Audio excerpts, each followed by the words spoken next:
First of all আমি ফাহিম মাসুর, আমি voice for রিফর্মের coordinator.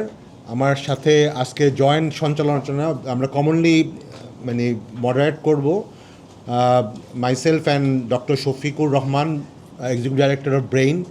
মানে আমরা দুইজন দুই পাশে বসেছি।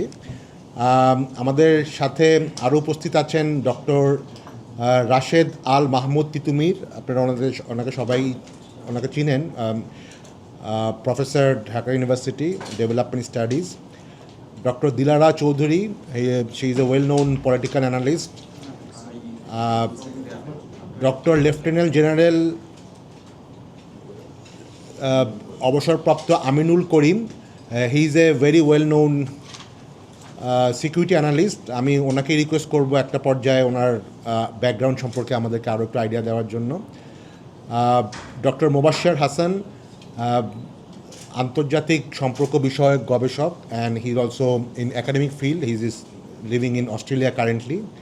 ওনারা আছেন আমাদের এখানে ফিজিক্যালি আমাদের সাথে আছেন। We are also expecting another defence analyst, doctor lieutenant general retired Mahfuzur Rahman. He may actually join us by 1 o'clock।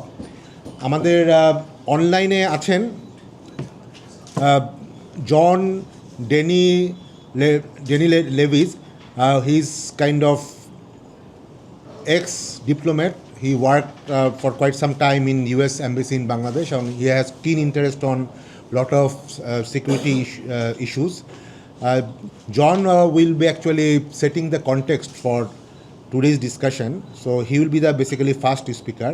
So আমি জাস্ট ভয়েস ফর রিফর্মের পক্ষ থেকে এই প্রোগ্রামটার কনটেক্সটটা বলি। আসলে আপনারা জানেন যে গত 1-1.5 বছর আমাদের বেশ কিছু সিভিল সোসাইটি নতুন তৈরি হয়েছে। Voice for reform is one of them. Brain has been also working for couple of years.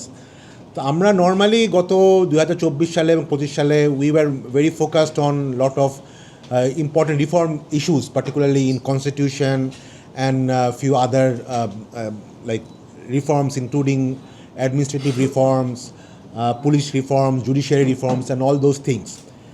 So, and also in recent times we are also working in some of the economic reform areas.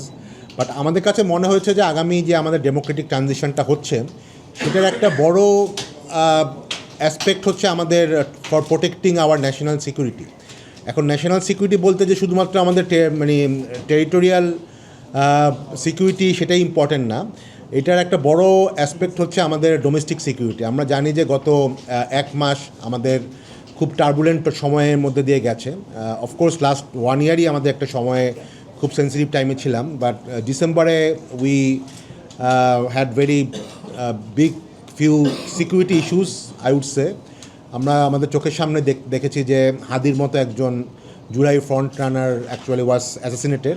তো এই ব্যাপারগুলো আসলে আমাদের domestic সিকিউরিটিকে আসলে একটা বড় প্রশ্নের জায়গায় নিয়ে গেছে, এবং এর সাথে কি আসলে জিওপলিটিক্যাল কোনো কানেকশান আছে কি না, বা আমরা কীভাবে এগুলোকে অ্যাড্রেস করব।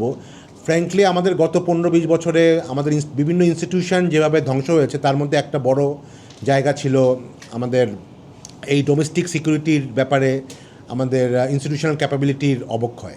তো সেই জায়গাটা আসলে আমাদের এখন নিউ ট্রানজিশনে আমাদেরকে অনেক স্মার্টলি হ্যান্ডেল করতে হবে এবং ক্যাপাবিলিটি তৈরি করতে হবে। তো সেই রেসপেক্টেই আমাদের কাছে মনে হয়েছে দেয়ার আর অলসো রিফর্ম এরিয়াস যেটা সিকিউরিটি অ্যাসপেক্টও আমাদের এটা আনা উচিত।